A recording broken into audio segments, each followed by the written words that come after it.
All right, so our first message is titled Beliefs Determine Behavior. And I came across this verse in my studying where it says, remember the Lord who is great and awesome and fight for your families.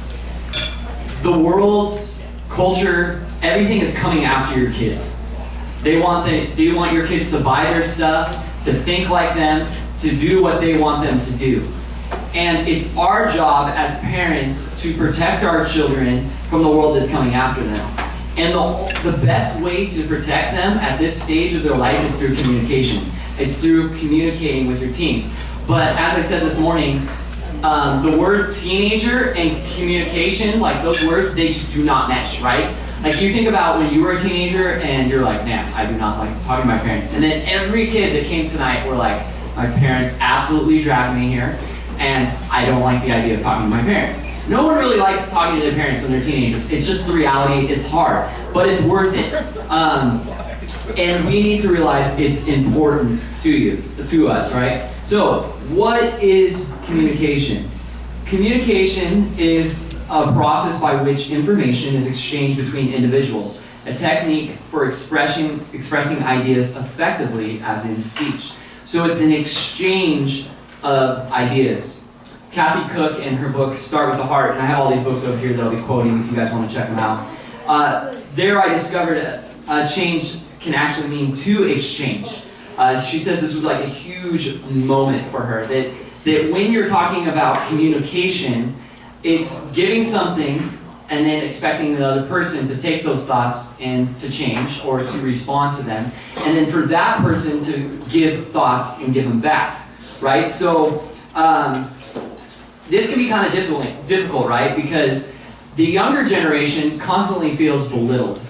Like, you know, we make fun of millennials and Gen Z and all this stuff, and as parents we're like, oh, our kids are so dumb, you know, and they feel belittled. And I mean, you guys don't say that, and I definitely don't say that. And then as parents, we can also find our children bewildering too, right? Where we're like looking at them like, I just don't get them. I just don't get, even when you're talking to me, I just don't understand the words coming out of your mouth. So how do we bridge the gap? Well, we have to get on the same page, and it's a give and take, right?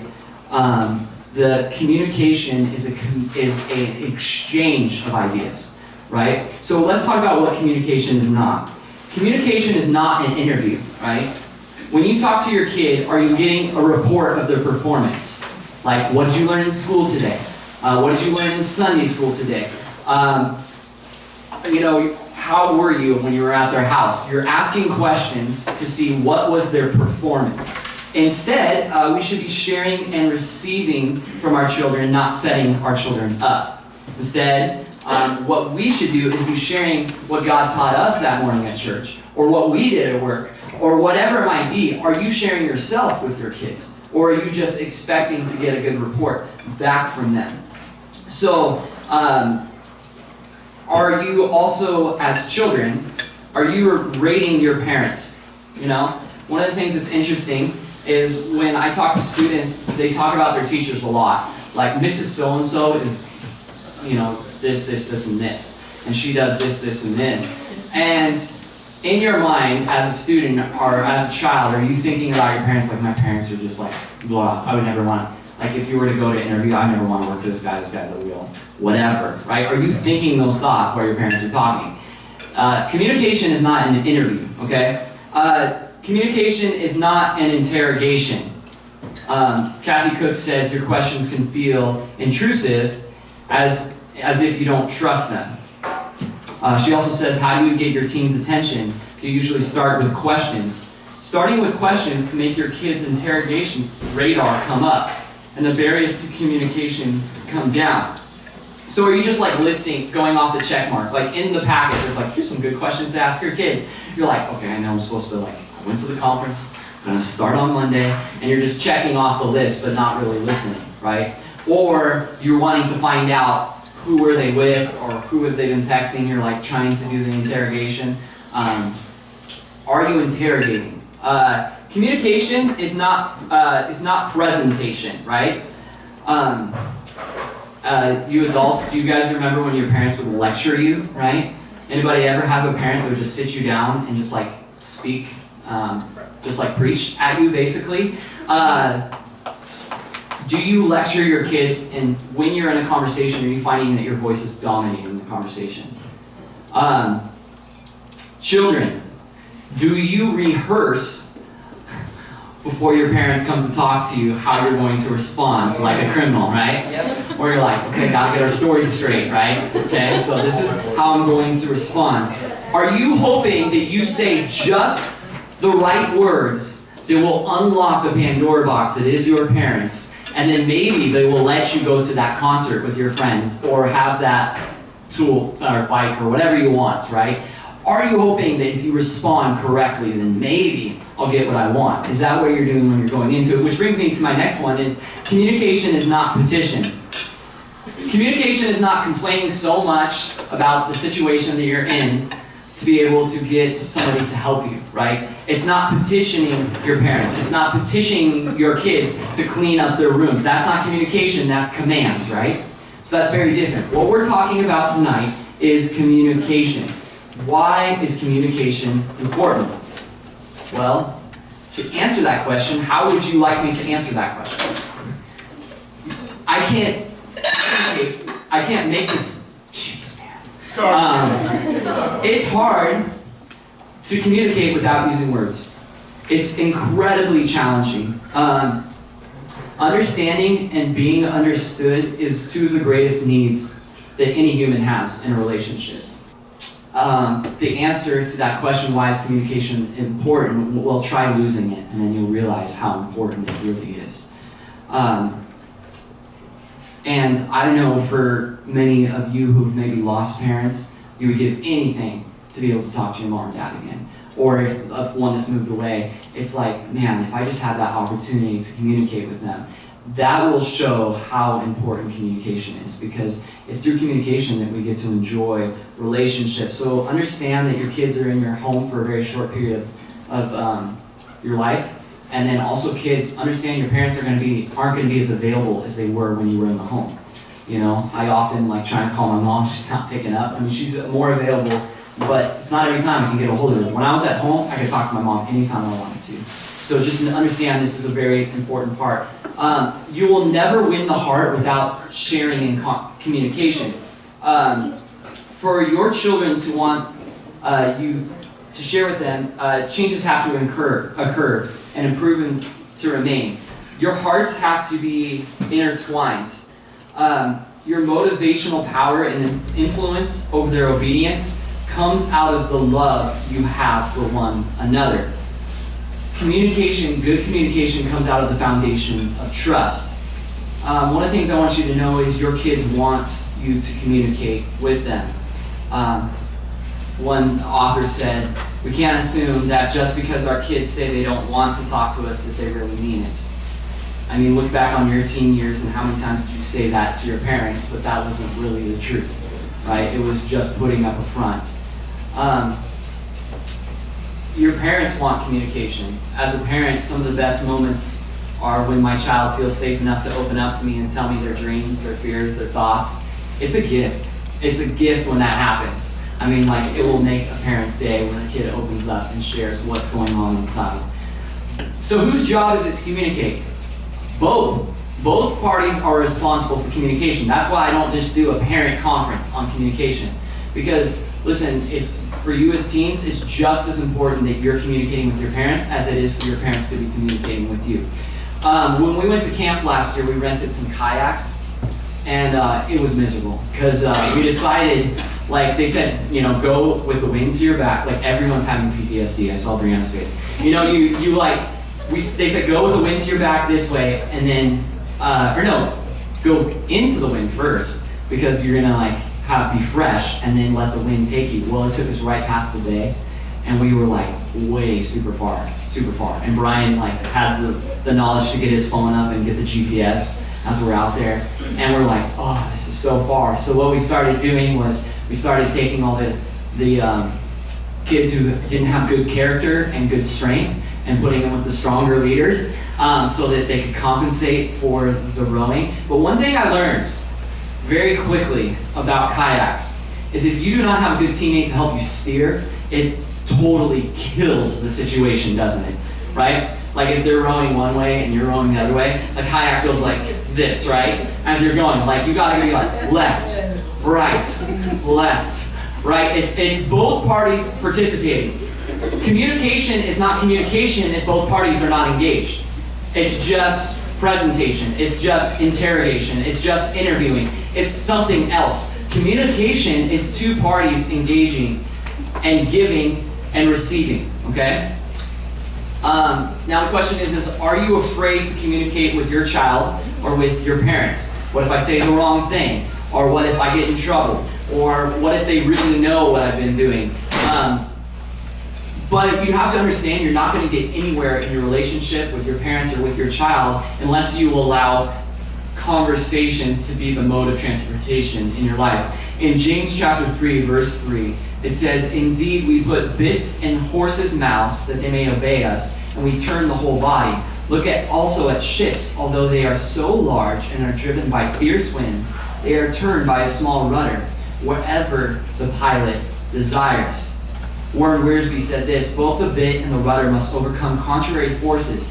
The bit must overcome the wild nature of the horse, and the rudder must fight the winds and currents that would drive the ship off its course. The human tongue also must overcome contrary forces. We have an old nature that wants to control us and make us sin. There are circumstances around us that would make us say things we ought not to say. Sin on the inside and pressures on the outside are seeking to get control of the tongue." So, the bit and the rudder, they're both really important, and it's relating to the tongue. You know, it says that cell phone use leads to 1.6 million crashes each year. 330,000 injuries occur each year from accidents caused by texting while driving. 1 out of every 4 accidents in the United States is caused by texting and driving. Nearly 1.3 million people die in road crashes each year, and on average, 3,287 deaths a day. And an additional 20 to 50 million are injured or disabled. The dangers of driving automobiles, right, doesn't keep us from driving, right? But we shouldn't do it irresponsibly, like texting and driving. In the same way, with our words, it shouldn't keep us from speaking, it should just keep us from not speaking unintentionally. We should be intentional with our words. You know, when you think about racing, you know, you never have a racer who's like, "You know why I won the race today?" Because they're all Southern. And it's because I didn't have a steering wheel. See, the real key is less control, more power, right? No one ever says more power, less control, which I kind of feel like is a good analogy of what a junior hire is. Like, they're just like all good stop and go. Like, they're done sleep, they're awake, and they're going, but they have no direction in life yet. But that's a side note. But with conversation, right? In the same way, we need to have control of our words. It's good that maybe you're a person that likes to talk a lot, but do you have control of what you say, right? We need to control our tongue. But if you're never pushing the gas pedal, you're not going to have a hard time steering, aren't you? Right? If you're like, "All right, I'm going to steer this conversation," but you got to get it going. You got to be talking, right? We need to be in control, but we also need to be motivated to speak up. Engage your parents, engage your kids while you can, right? Beliefs determine behavior. Beliefs determine behavior. I've said it before, but motivation determines execution. I came into tonight being like, the hardest part about what I'm trying to do tonight is motivating the teens and motivating parents to want to engage in communication, to find it as an important part of their life. Because one of the things, because many of you might be thinking, well, the teens are the only ones that they're the ones that don't like to talk to me. No. All right? I have little kids in the home, and when I'm tired and it's the end of the night, and my daughter's like, "Dad, can we talk about what I was reading in my Bible?" And I'm like, "Yeah, sure." And I'm like holding the door, and as like she's talking, I'm slowly closing the door. Like, you know? I'll admit it, I'm on recording, I've done it before, and you can admit it, this is a safe place right now, okay? So, we don't always want to talk to our kids, right? Motivation and change are intertwined and inseparable. There is no such thing as a non-motivated person. It doesn't exist. It's just what is motivating you, right? You're like, well, there's people who like lay in bed. No, they're motivated to lay in bed, right? There's no such thing as a non-motivated person. Now, I thought of this analogy, and I think it's pretty great if I have to say myself, because I wanted to put a real QE up there. Now, so we have 4 entities to consider in our football analogy. If you don't like football, I'm sorry, but it just worked really well. All right, so the first entity is the referee or the league, right? And I was thinking of relating this to the Bible or Jesus, right? The referee holds accountable all the players, all the coaches, and the rules have been predetermined. Could you imagine the game of football without any rules? Like, oh, I just decided I went to this end zone and scored, right? We'll just all decide where we're going, like based upon our feelings at the moment, and the game is going to be great and everyone's going to love watching this. How would you score? Well, it changes from player to player, coach to coach. There is no rules, right? There is no standard we're trying to reach here. See, communication without shared belief in the rules will have you playing 2 different games with your kids. When we are believers and we believe in the Bible and that's what holds us accountable, then what's cool is as you pray for your kids and God changes their hearts, they're accountable to the Lord and to the Bible. And so you can both agree on that. You're accountable in the situation too.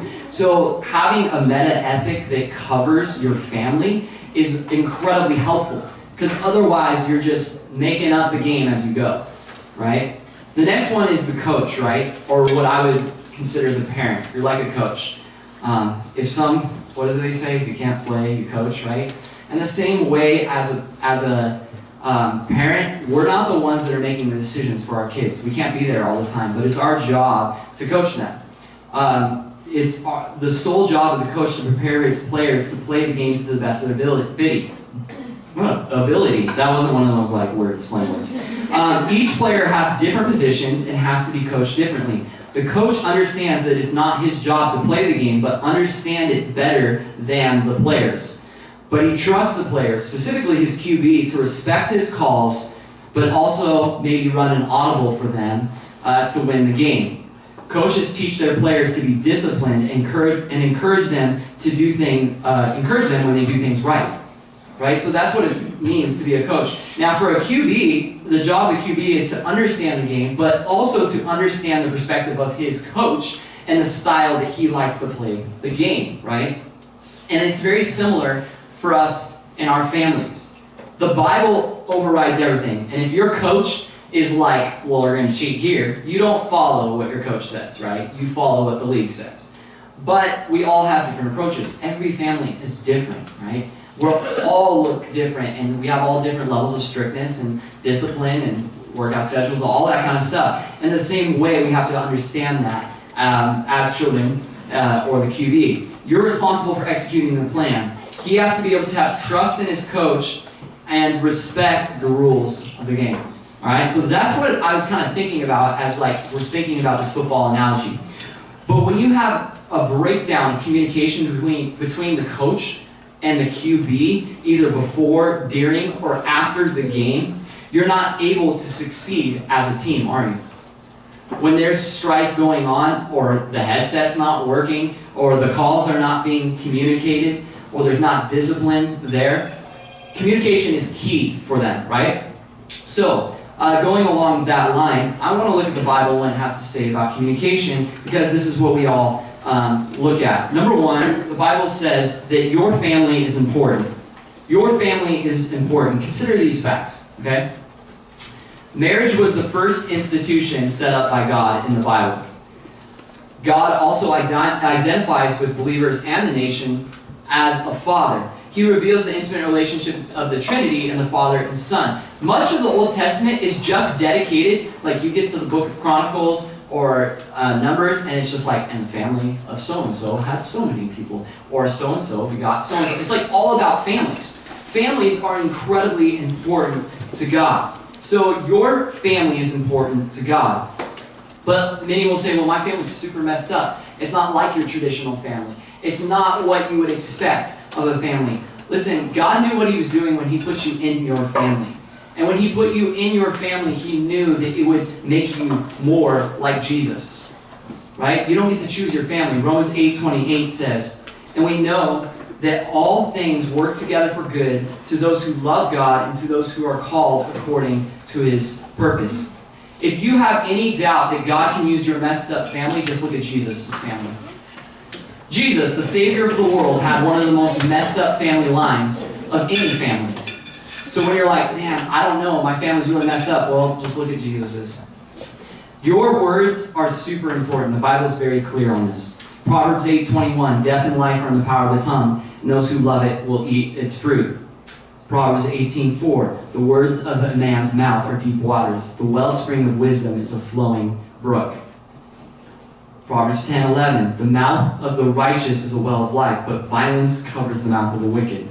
Proverbs 13:14, the law of the wise is the foundation of life, to turn away from the snares of death. Your words are important. The Bible says you're accountable for what you say. The Bible actually says that if you're a teacher, that you'll be held to a stricter judgment on the day that you face God. So your words are super important. What are you saying, right? Listening is important. This is one of my favorite verses, James 1:19. So then, my beloved brethren, let every man be swift to hear, or quick to hear, slow to speak, slow to wrath, for the wrath of man does not produce the righteousness of God. That's James 1:19. Number 4, kids, your parents are important. God said it, Ephesians 6. Children, obey your parents in the Lord, for it is right. Honor your father and mother, which is the first commandment with promise, that it may be well with you, and you may live long on the earth. Here's some things I want you to tune into, teenagers, just for a second, right? Just listen to this, okay? Your parents are a person, okay?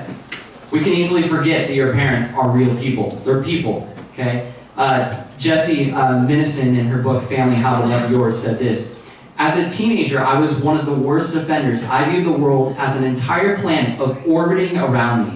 So I never really gave much thought to the fact that my parents had lived before I existed and still had a life, for that matter, afterwards. She talks about later how she wishes she would have understood that her mom, Mary Ann, was a real person that had hopes and dreams and gifts and was funny and awesome to be around, because she realized later in life her mom became her best friend, and she just wishes that when she was in the house that she would have became her best friend, because she was a really great person. Your parents are people, right? And before they had you, they had desires and purposes, but they have set aside a part of their life to raise you. So just have that perspective as you're thinking about your parents. They're not just your parents, they're people, okay? Your parent isn't perfect. You're like, yeah, I know that. But parents have baggage too. Understand your parents have upbringings, childhoods, hurts, and fears that can help them or hurt them, right? And we need to understand that your parents are also have had hard lives too. The next part, it talks about to obey and to honor, right? In that section of scripture in Ephesians 6. Honor with your attitude. Honor is an attitude. Obedience is the resulting reaction or action. Jessie said in her book, deep down there was always a little whisper that let me know when my attitude was out of line, but no teenager ever admits that, right? I mean, for all of us in this room, we've been in that moment where like, dude, my attitude was not good, but I'm not going to admit it right now, because then I'd have to humble myself, not humiliate myself, humble myself in this situation. If we want our attitudes to change towards our parents, we need to start believing that they're worth honoring. You know, maybe your parents aren't perfect and they've done some things. You need to understand that it has nothing to do with who your parents are, but where they are. They are your parents. That is a God-given position. So we need to honor them with our attitudes. You also need to obey them with your actions, right? Next, for you parents, your children are very important. Ephesians 6:3, and you fathers, do not provoke your children to wrath, but bring them up in the training and admonition of the Lord. Do you understand what provokes your child? Like, do you understand, like, if I push this button, I'm going to send him over the edge, right? Do you know your kid? Are you training them like a coach with your words, or more like a taskmaster? Like, you are my slave and you will do what I do. Or are you like a coach, like, all right, if you want to play, this is what we got to do, right? Are you correcting them thoughtfully? Oh, that is so convicting right now. Like, there's stuff in my notes, I'm like, Ryan, don't read that, because God's going to be like, that's you right now. That was me right now. Okay. Yeah, I've just today not thoughtful in the way I corrected my kids, okay? Are you thoughtful, or you just say what comes out of your mouth in that moment, okay? Are you living a life that's worth honoring? Like, imagine, as a parent, if you were to look at yourself and say, if I was my own parent, meaning if I had me as a dad or as a mom, would I honor me by the way that I'm living? Would I want to have a good attitude with me because of the way that I parent? And I'd be like, no, I would have definitely not been super happy with who I am as a parent, right? So glad I have the parents I did. Next step, this next point ties into this. Being understood is greater than understanding, right? Being understood is greater than understanding. I'll explain this in a moment. Now, this is a scripture for husbands to their wives, but it's really applicable to children too. It says, husbands likewise dwell with them with understanding, giving honor to the wife as to the weaker vessel, as being heirs together of the grace of life, that your prayers not be hindered. Every child, this is what Kathy Cook says, wants and needs to be known. Being invisible is painful. Being understood is an evidence of love. Note how I worded that. It's not enough for you to know them, understand them, and love them. They need to know. You guys see the difference between understanding your kid and your kid feeling understood, right? You might know everything about your kid, how they're going to react in the situation. You love them dearly, but do they know that you understand them? Do they feel like you've heard them? Do they feel like you understand where they're coming from, or did you just shut them down? Have they been understood? Seek to understand before trying to be understood. Ask better questions. Listen longer. Be fully present without a device in your hands. Another way that you can show that to your kids that they make them feel understood is show the evidence. By being able to say, okay, I know what you're saying because you have told me this. Or when I was engaged, I had this older man give me this advice that was just like gold when it comes to being married. But he said, when your wife's really angry and she's telling you why she's angry, you listen really carefully. You pay attention to what she says, and you try to get the best way. I'm trying to understand. They say that men's brains are like waffles and women's are like spaghetti, right? Everything ties in together. The woman they met at the grocery store and everything, right? And the story goes everywhere. And so us as men, we're trying to track, we're trying to follow along. Just do your best. And then what you say is, let me see if I understand you.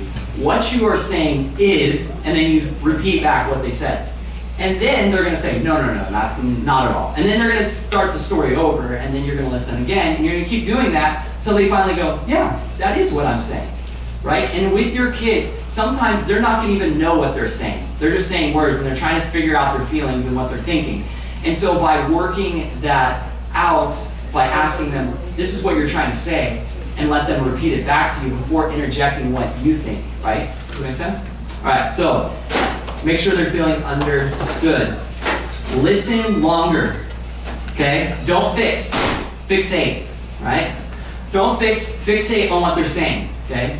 Don't be like, oh, I know the solution, right? Don't list. You know what you should do? Here's a bullet point, right? Listen. Don't list, listen, right? Don't offer immediate solutions, okay? Have grace for yourself and have grace for your child. Listening longer can prevent many communication problems. I learned in counseling, because I do a lot of counseling as a pastor, that one of the best tactics you can ever use is silence, right? So you are talking, they come in with their issue, whatever, and they start sharing with you, and you don't respond, and you just sit there quietly. But, and then they'll just keep going, right? and then you just sit quietly and you listen. And it was crazy. I learned this from a certified counselor, and he just said, most of what I do is just listen longer, just listen more, just stay quiet. But not listen longer like, okay, I'm gonna look at my phone now, all right, I'm gonna check the scores on the TV. No, it's being engaged with eye contact, body language, and just waiting. You're just waiting for them to open up. The quiet tactic is what we can call it, right? Proverbs 10:19 says, in the multitude of words sin is not lacking, but he who restrains his lips is wise. The tongue of the righteous is choice silver, the heart of the wicked is worth little. The lips of the righteous feed many, but the fools die for lack of wisdom. I like this one. He who answers a matter before he hears it, it is folly and shame to him.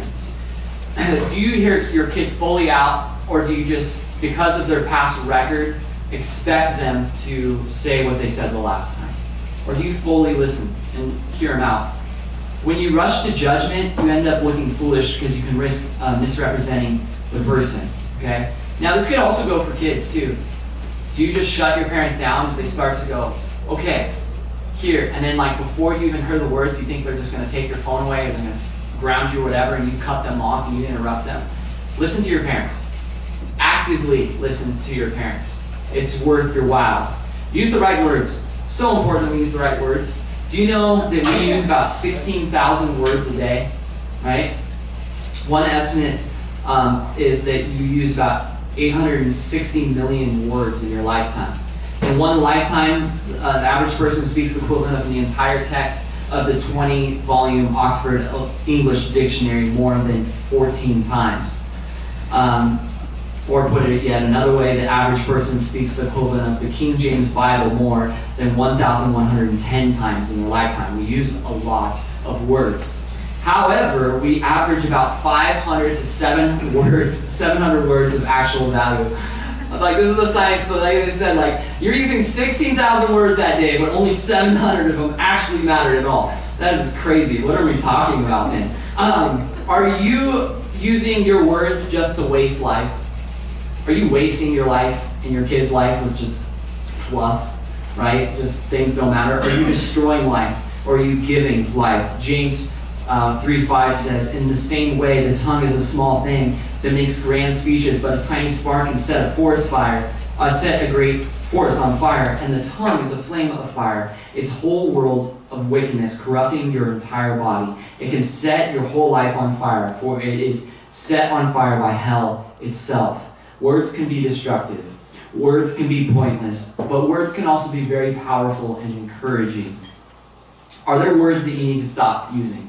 You're being such a, or you're being such an, or you're always, or you never. Those words that follow that, right? Do we need to change our language? Convicting once again. Okay. How powerful are words? For every word in Hitler's book, Mein Kampf, 125 lives were lost in World War II. Words are important, right? Have you ever had someone say something super hurtful to you that you remember to this day? Anybody? I would say everybody, right? When I remember an 8th grader, I love you 8th graders, but you have no filter. Came up to me and was like, you know what? You know who you look like? The Hunchback of Notre Dame. And I was like, oh. And it hurt me so bad. Or another, I have two things for me. It's like my baldness. Like anyone joke, you can joke about me all you want, but you joke about my baldness, and that's a sensitive issue with me. And so I remember when people legitimately are making fun of me about my baldness, right? Anything else, I'm like, I'm free game, right? But we all have those things, right? That if someone pushes on that button about your weight, or about your singing, or about your ability as a parent, or your ability as a child, or whatever it might be, and you remember those words, and it killed that thing in your life, right? But what about this? Do you remember words that were so encouraging that it led you to do what you're doing today, as a job or whatever else, where they said, man, you're really good at this. You could do something with this. Our words are incredibly important. Encourage, don't discourage. Ephesians 4:29 says this, let no corrupt word proceed out of your mouth, but what is good for necessary edification, that it may impart grace to the hearers. Have you ever noticed, this is what Kathy Cook said, that the base word of encourage is courage.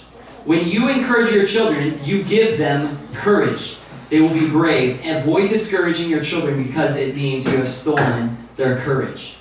One of my favorite scriptures that speaks to this is Matthew chapter 5, verse 21. You have heard it said to those of old, you shall not murder, and whoever murders will be in danger of judgment. But I say to you, whoever is angry with his brother without cause shall be in danger of the judgment. And whoever says to his brother, Raka, shall be in danger of the council. But whoever says, you fool, shall be in danger of hellfire. Therefore, if you bring your gift to the altar and there remember your brother has something against you, leave your gift there before the altar and go your way. First be reconciled to your brother, and then come and offer your gift. Do you see what Jesus equated angry words with? Murder. Whose dreams have you murdered with your words? I can think of times that I've murdered kids' dreams in the youth group with a misplaced joke. And it doesn't matter how hard you try to take it back. It's just joking. It's like toothpaste. Once it's out, it's going to be real difficult to get it back in. Right?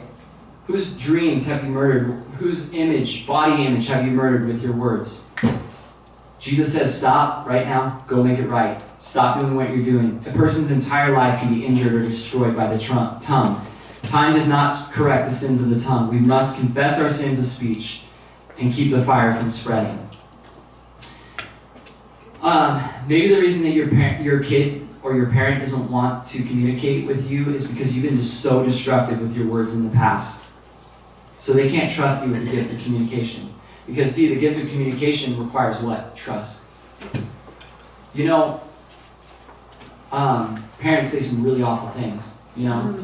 I've been around sports leagues, right? You know, you little girl, like, pick up the ball. Why do you stop your crying? You know, whatever it might be. Hurtful words that kids will remember forever. Kids say hurtful words. I hate you. I wish I was never your kid. You know, I hope you die. And you think that your parents can just take it, and they will. But that stuff sticks with them. And it's not just what you say, it's also the way you treat them, right?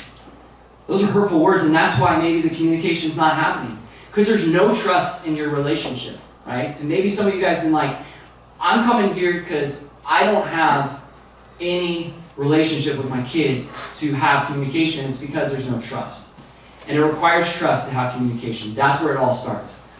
My best friend, Brian, I can call and talk to him about anything because I trust him, right? And he can call and talk to me about anything because he trusts me. We can talk about anything, right?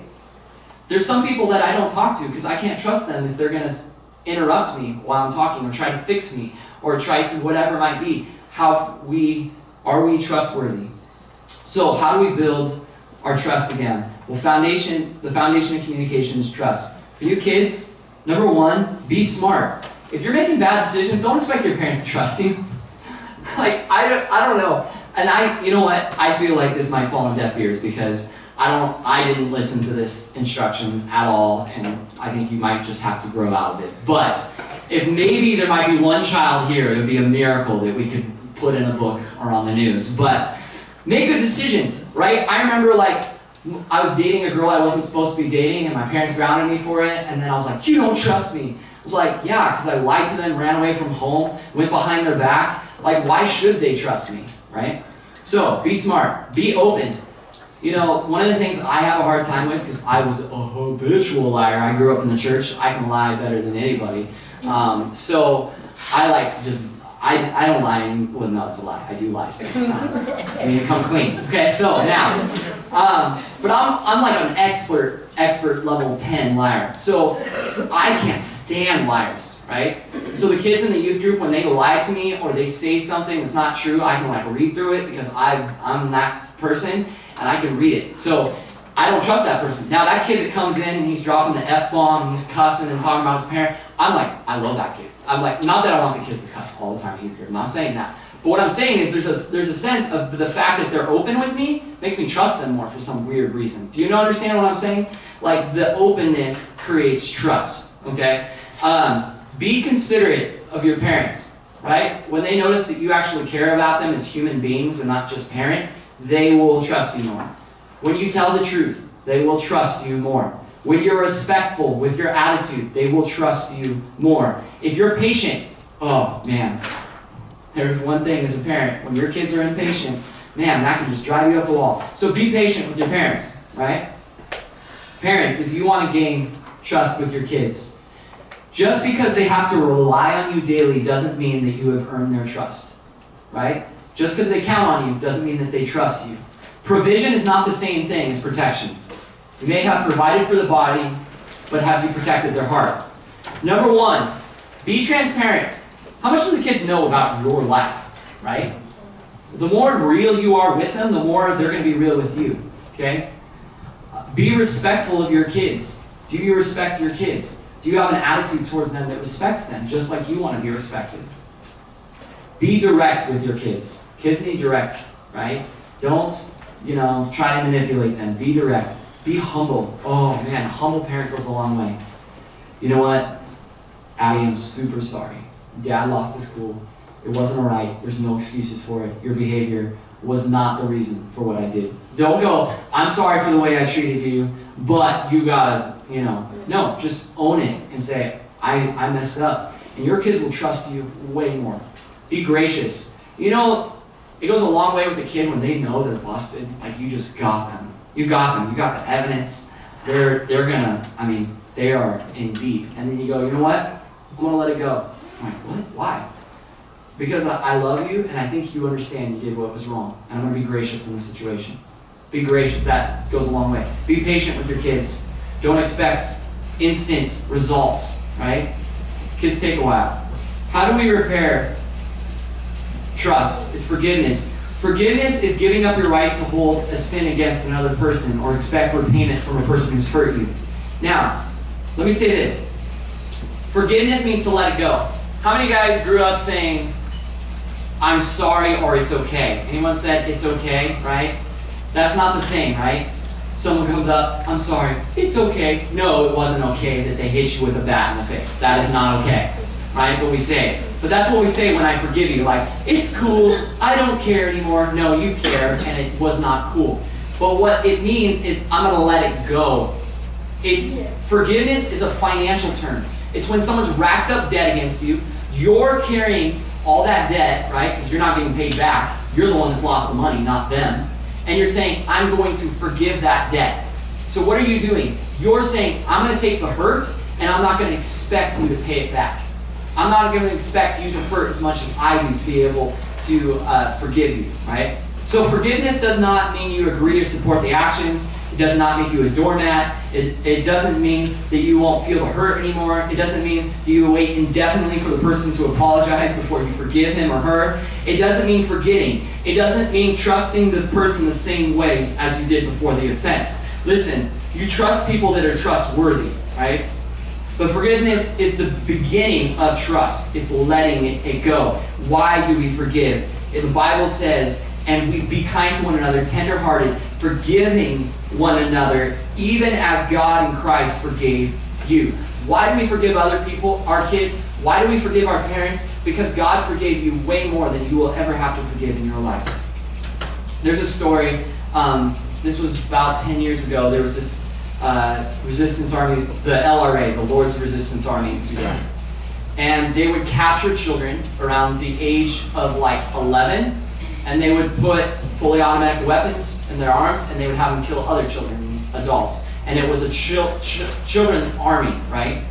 And there's these two boys who were forced at gunpoint to hold a gun, and they had an older brother who was taking care of them, an adult brother, because their parents had died. And they said, we're going to kill you unless you shoot your brother. So they shot their brother dead, and then became a part of the army. They escaped the army, became a part of this Invisible Children refuge. And the guy who had held the gun to their head became a Christian and got saved and left the Lord's Resistance Army. He's an adult. Now, they decided, okay, let's get them together because they're all believers now. And so they're talking in their native tongue, and they all start crying. And then they start hugging. And these people from San Diego that set up this mission start asking in English, why are you hugging him? Said, I'm forgiving him so much or this big offense because God forgave me so much. They understood that they could even forgive that because that wasn't even close to what Christ forgave us on the cross. We forgive others because he's forgiven us. Healing can't take place if we ignore the pain or cope with it in destructive ways. We need to deal with it. All right, this is where we're going to end this and we're going to take a break, okay? Communication meets the 5 needs of a teenager. If you didn't know this, teenagers have 5 needs, all right? Children rarely run from a home where the needs are met. Why would we want to walk out on a relationship in which he feels loved and respected? What child would run from someone who understands him, understands God and his ways, understands the world and how it works, and is committed to helping him be successful? Kathy Cook said this in her book. A 7-year-old girl talks about wanting her parents' attention. She says this: a lot of time when my parents are home, they're on their computers. I feel like I'm not here because they pretend like I'm not here. They're like not even talking to me. They're just ignoring me. I feel like just sad. That's so many kids experience. Their parents are on their phones, they're on the TV, they're just checked out. They're like, go just play in your room, go on your phone, get on your headphones or whatever. Your kids have needs that can only be met through you, right? And best through you. And communication is the door that really opens this up. So here's the 5 needs. Security. Kids are asking, who can I trust? Through listening and talking, we and our teens can be more secure in each other and ourselves, right? Man, I tell you what, having those conversations with my parents made me feel like I belonged, right? Identity, who am I? Right? Your kids are looking like, who am I? Well, they have a last name with your name, right? They belong to you, but do they identify with your family? Is that somewhere where they're proud to bear that name? Belonging. Who wants me? Conversation will remind that we belong to each other. When you want to talk to your kids, it makes them feel like they belong. Purpose. Why am I alive? Every kid wants to know why they're alive. Are you communicating with them? Hey, you are so good at this. Hey, I love you so much. Do they feel like they have purpose in your family? Because listen, if your kids don't feel like they have purpose in your family, they'll find somewhere else to find purpose. That's probably not what you want. Competence. What do I do well? Do you compliment your kids on the things they do well? Do they feel like, wow, I can be really good at this? Now, I'm a jack of all trades, master of none. So when someone I try something and they're like, man, you have a real gift for that? I'm like, guess what I'm gonna do? And then I'm like, hey, did you see what I just did? Right? Like that was, when you get complimented on something you do well, it makes you want to do it even more. So conclusion of this first section, our next one's gonna be a lot shorter. Your family is worth fighting for. Communication is a gift that is worth the investment. Communication is a gift that is worth the investment. All right, so what we're going to do is we're going to take a 5-10 minute break. If you want to go to the bathroom, get something to drink, we're going to get back together, and we're going to do some videos and play some games. So when you hear the video, you can come back, all right? So we've got 5-10 minutes. Sharing stories, solving problems, no pressure, no meanness, no put downs, no sarcasm, and no tech distractions. So what I would set up is your family, like no one pulls their phone out at dinner time. Like we're at the table. Secondly, we don't talk about anybody's failures. We don't point them out to each other. Like this is not the time to talk about how you got a C or how I messed up yelling at you earlier. This is the time for us to connect as a family and enjoy each other. I heard one family though doing something a little different where they would share their one victory for their day and their one failure for the day. And a family that is comfortable with sharing their failures grows together. Doesn't mean you get to say what the person's is, but for you yourself, saying, this is where I really messed up today, this is where I had a really good highlight today. And you just share it around the table. So doing stuff like that, dinner tables are a great time to have group discussions. The next one is the car.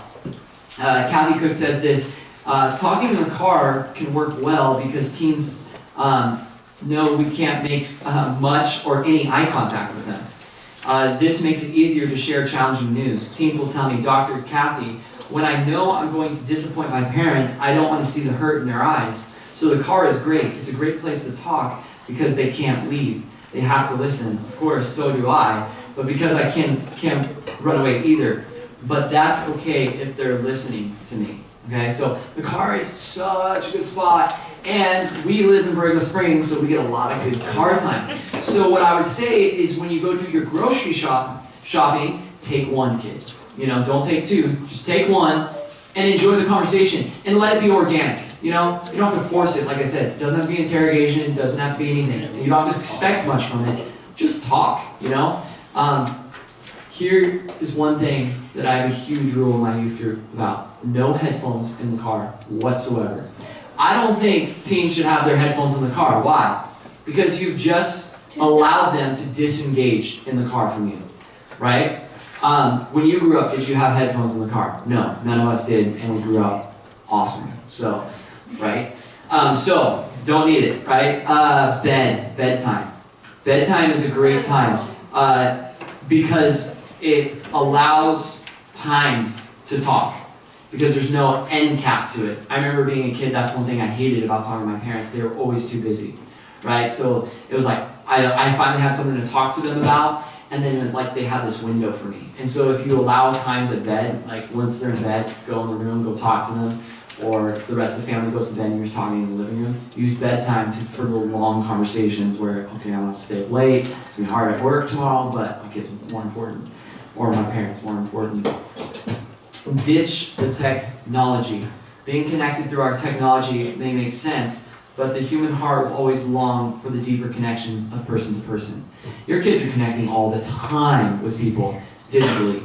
There is something psychologically that happens when you connect to somebody face to face that's completely different. And so you can be that one person in their life, and I know a lot of the kids are homeschooled anyway, so that's definitely going to happen. So take advantage of it.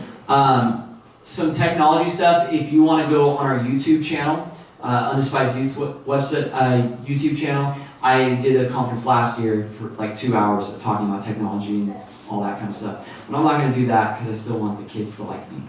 Body language.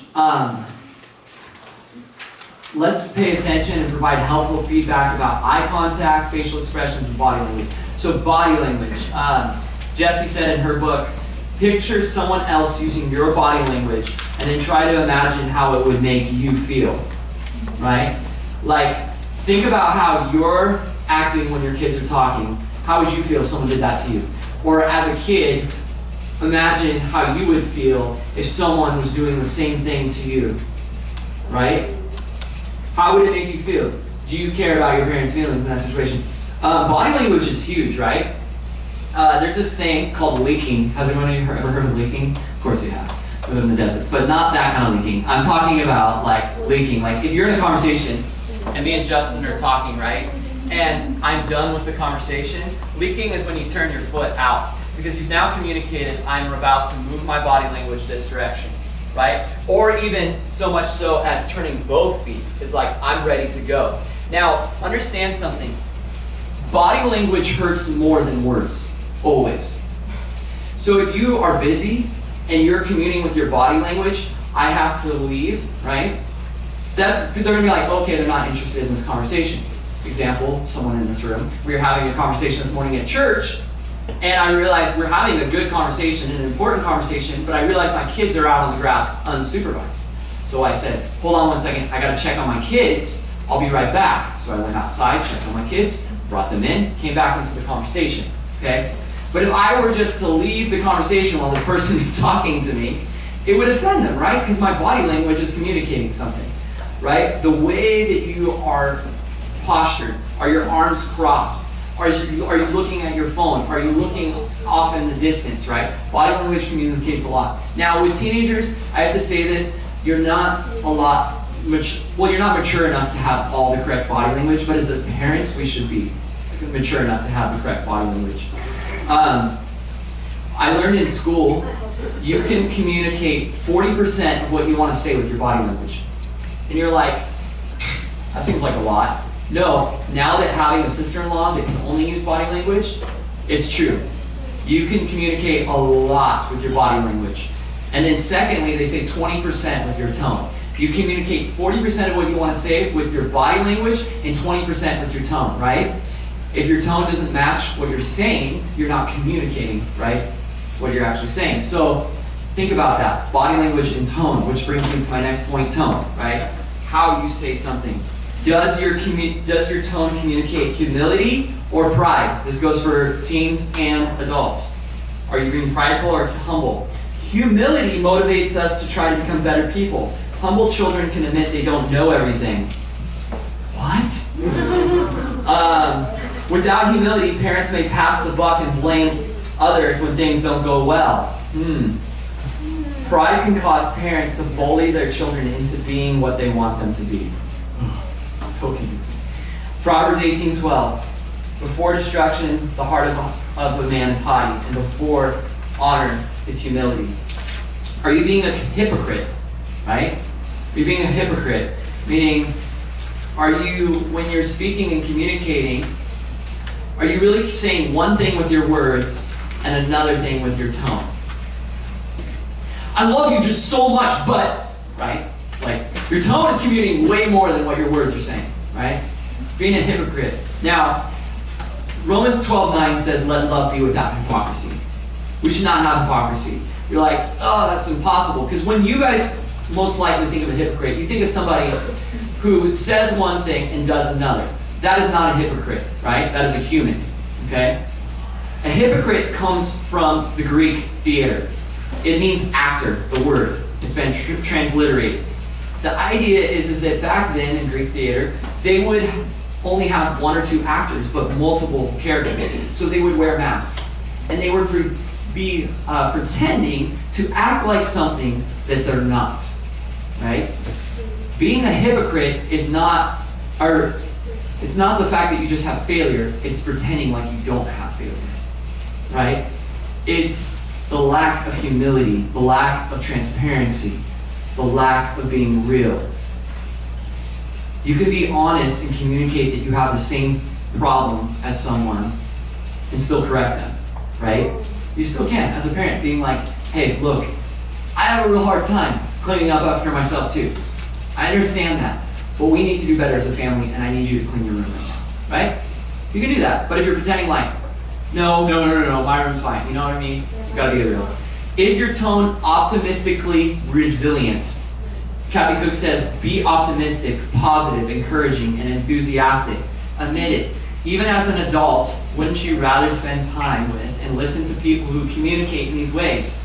Isn't being motivated in the right direction more likely? She says what enthusiasm is. Enthusiasm is defined as lively interest.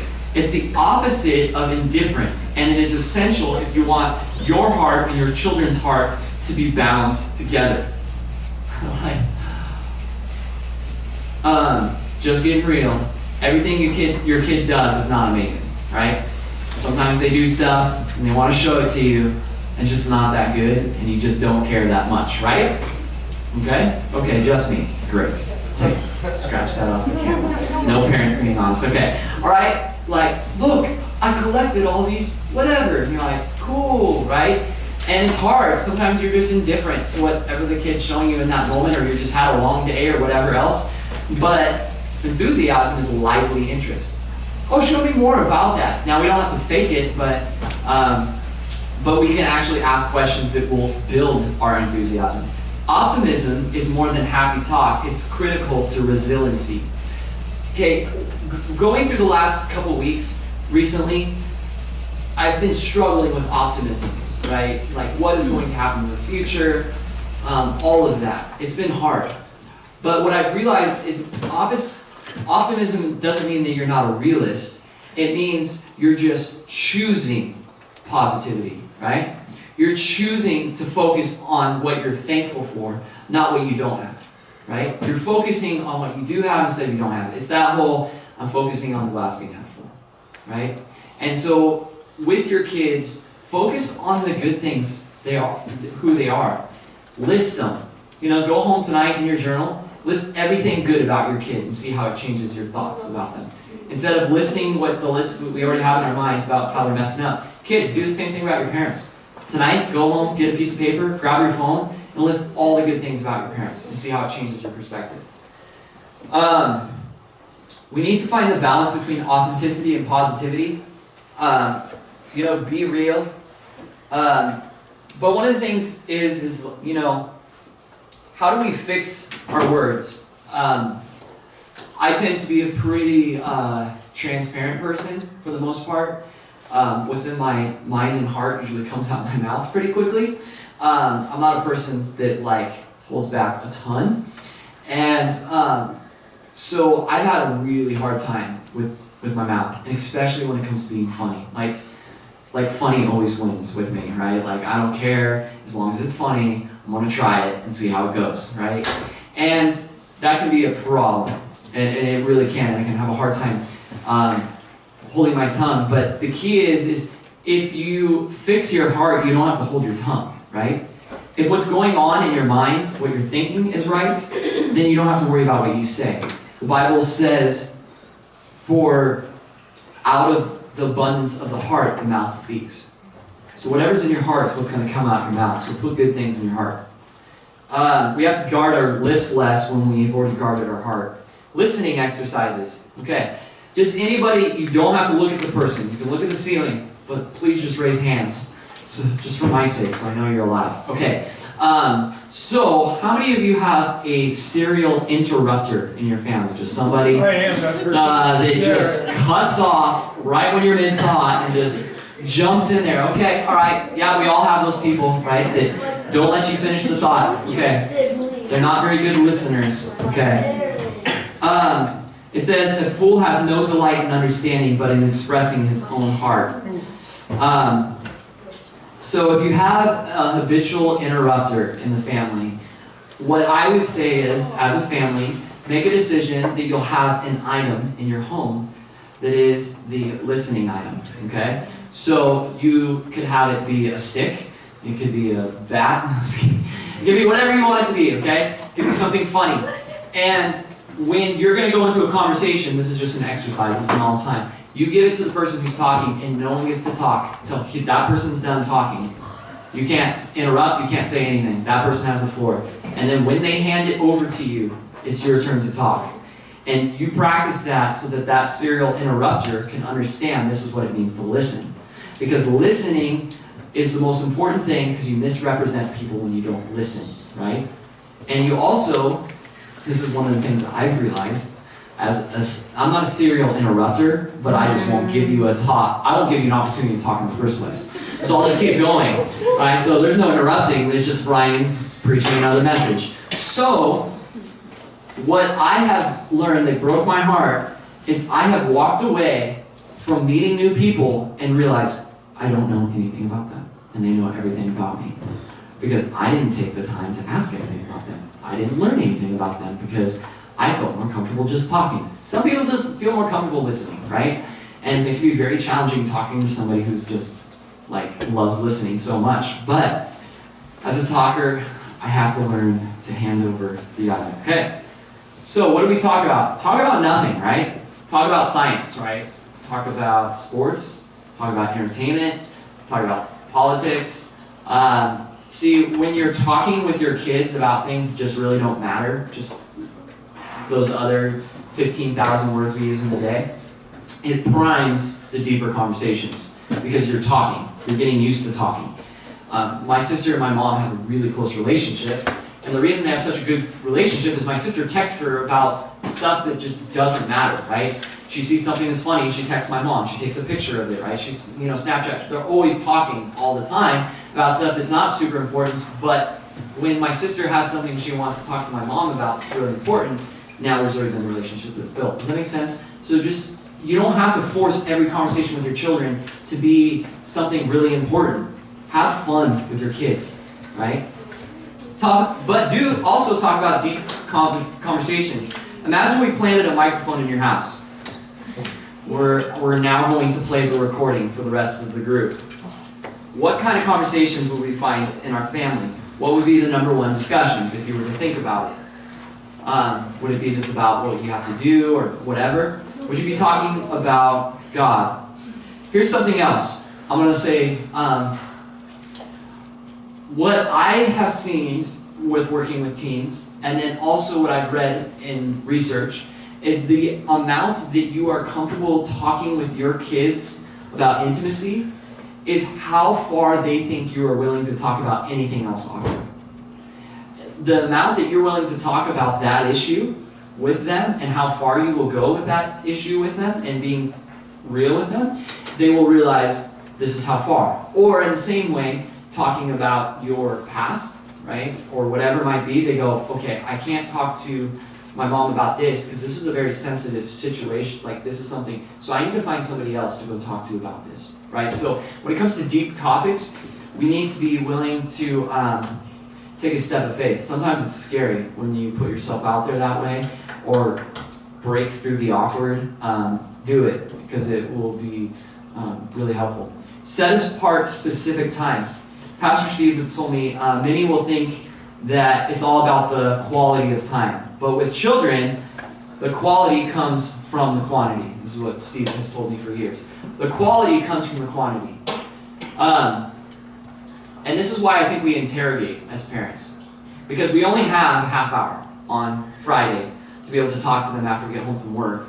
And that's the only time we have with them, and we set aside the time. And so for that half hour, we're going to force every question that's going to like get them to open up. And the kid's just like not in the mood, right? You're not in the mood to talk all the time. So you need to create a lot of space for that, you know? Because kids, it might take them 5 hours to finally get the strength to talk to you about something or whatever.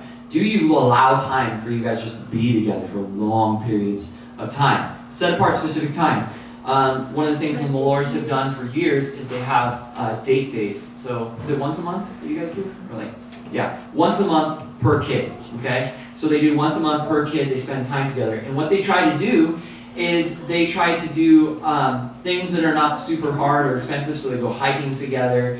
Sometimes it's just going shopping together, sometimes they go to a movie together, but just life, just the two of you, okay? So set aside specific time to do something, okay? Do something new, a shared new experience. Like maybe you guys have always been wanting to play rugby, you know. Mom, get out there and just see how it goes, right? So do something new. Go fly fishing or go golfing. Like if you've never been golfing before and you take your child and the two of you are both new at golfing, you are going to have a bonding experience for sure. Probably over a broken window or something fun like that, okay? Go explore a canyon in Borregos that you've never been on. Go on a new hiking trail. It doesn't have to be expensive. Do something new, okay? Do something new. One thing that's cool about doing something new, when you both have done it and you've never been there before, have you ever noticed how much more conversation is like birthed out of that? Like the two of you. If you pick two, the two of you go on a hike somewhere you've never been and you come back and you're talking to the rest of the family, you guys are just be like chatting. You're like, I saw this and this happened, right? So do stuff new together. Do something they like. Connecting with our teens through social media, texting, FaceTime, and email positively affects teens' view of themselves and our face-to-face interactions. Okay, so I'm not a huge proponent of Snapchat, but and you can watch the video for that. But if you allow your kids to have that, that can be a really hilarious way to be able to connect with your kids. Or video games, like if your kid just plays video games all the time, like pick up a controller and humble yourself and just let them school you, and they'll laugh super hard and love it. So, and then that will birth conversations. I can't tell you how many times in the early days when I used to play video games more that I had really deep conversations with kids in the youth group by just playing Halo or whatever else together and having fun, right? So do something they like, right? Let them do your hair or makeup. If you're a dad of a girl, let them comb your hair or whatever, right? Also, list some things your child could teach you to do. Like, you're like, you know what? I don't know how to log into this thing. I'm gonna write this down later. And later we're gonna have some time together and have my kid teach me how to do blank, right? Or vice versa, teach your kid how to do something. Do something you like. Teach your kid how to do something you really enjoy. That bring them into your world, okay? For For me, like a lot of that lately, because I've had the kids, has been cool, is they've been working with me at the church recently. And so they were helping me do electrical work around the church. They're helping carry trash. I mean, it's like I love working here at the church. They're getting to be a part of it. It's a great family bonding experience. So do something that they would like to. Seize opportunities. Seize opportunities. One of the cool things that I've loved is there's a really awesome apologist who writes for teens, and his name's Sean McDowell. He actually went to Julian High, and his dad is an apologist too, Josh McDowell. And they would go see movies together. And as he got older, they would see like PG-13, rated R movies together. Like they would check it out. But what they would do is the parts that like they didn't agree with, they would dialogue about it on the way home from the movie. So the dad would make mental notes, he would make mental notes, and then they would talk about it. Or like what we've been doing with our kids is we don't always just listen to Christian music. Sometimes we're listening to secular music, and a song will come up, and we're like, guys, why is that not cool? You know what I mean? And talk about the lyrics and how it's not right, okay? Or we'll be watching a movie. I don't do this as much because I don't mind pausing music or turning down music, but pausing the movie, I'm just like, okay. But my wife's good about this, where she'll pause the movie and be like, is that okay? And I'll be like, no, it's not okay. And it was pretty cool because one day Addie was in the living room and we were just letting Amazon play. And that Ariana Grande song, God is a Woman, came on. And she's screaming, she's like, it's on! She's like, turn it off! But I was like, oh, I'm so proud. Anyway, my point is seize opportunities to have conversations about topics, use music, use movies, fashion, like talk about fashion, with your girls and your guys, like, okay, this is appropriate, this is not appropriate. I don't know how you balance this one, but you could use your kids' friends' actions, right? You gotta balance it with gossip. Like, make sure you're not setting your kids up for gossip.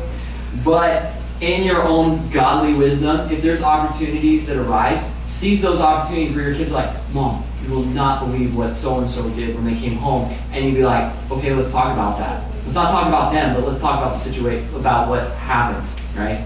And how it's right or wrong. So those are some things. In conclusion, we need to be in the right mood and not rushed so we can share together while going for a walk, sitting in their bedroom, and doing the things we all enjoy. Remember, we want to avoid the handcuffs and the bright white light. We shouldn't be afraid of their ideas and questions, but openly discuss them and incorporate what we can. Your kids will be so much more open to talking with you if they're having fun with you. Kids experience love and trust through fun.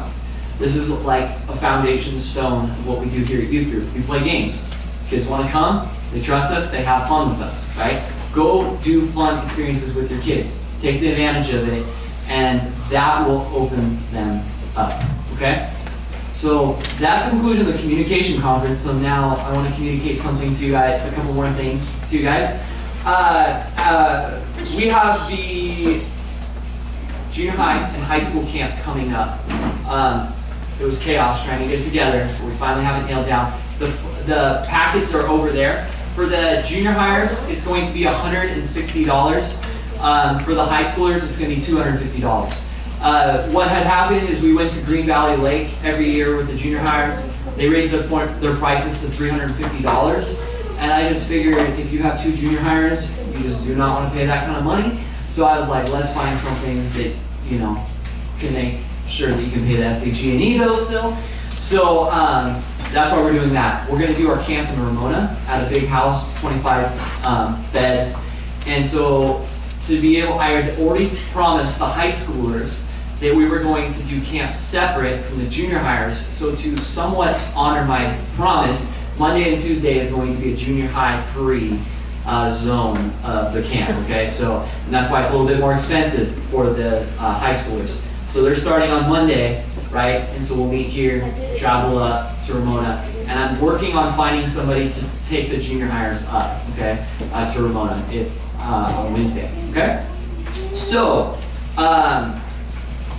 then on Wednesday through Friday, we're going to be going to El Cajon, traveling from the house in El Cajon from Ramona down to El Cajon to Future Quest, and it's a crazy awesome event with concerts, speakers, music, inflatables, American Ninja Warrior, just like crazy amount of activities. Yeah, boomers. And so that's going to be all included in the price of their camp. And so that's Wednesday through Friday, and then Saturday is when we'll come home. Okay, so that's the camp. The dates are the last week of June, Monday through Saturday. The packets are both over there. Now in your packet here, you're like, why did I get such a big packet? I want teenagers, bring yours home too, okay? Or just hand them to your mom or dad right now, probably. Or just be responsible and carry it yourself if that's how you roll. Okay, so in there is when I did the marriage class, we did all these like personality profile stuff. So I put the packet in there so that you guys can do this with your kids and be able to get to know your kids better, and then for you guys to discuss the things you learn. So how many have ever heard of the love languages? Anyone heard of love languages? Okay, so like it has the 5 love languages in there. It has sacred pathways in there. The one like light bulb moment, especially for homeschooling parents in this room, and then parents that like to help their kids with their homework, is learning styles. It's the way they learn. That was groundbreaking for me and my kids. Because there's 4 different styles of how you process information and organize information. So that's in the packet, and then you can buy the book if you want to check that out. There's just a ton of resources in that packet for you to be able to better understand one another. Take it for yourself and share with your kids. So like you're like, well, my love language is acts of service, so if you really want to love me, take out the trash, right? Don't tell me you love me, show me you love me, right? And then if your parent says word of affirmation, then you can just be like, I don't have to show you, I can just tell you I love you and I'll make you super happy, right? So just like learn about your kids. So that's what the packet is. I'd encourage you to take it home to find out more on that.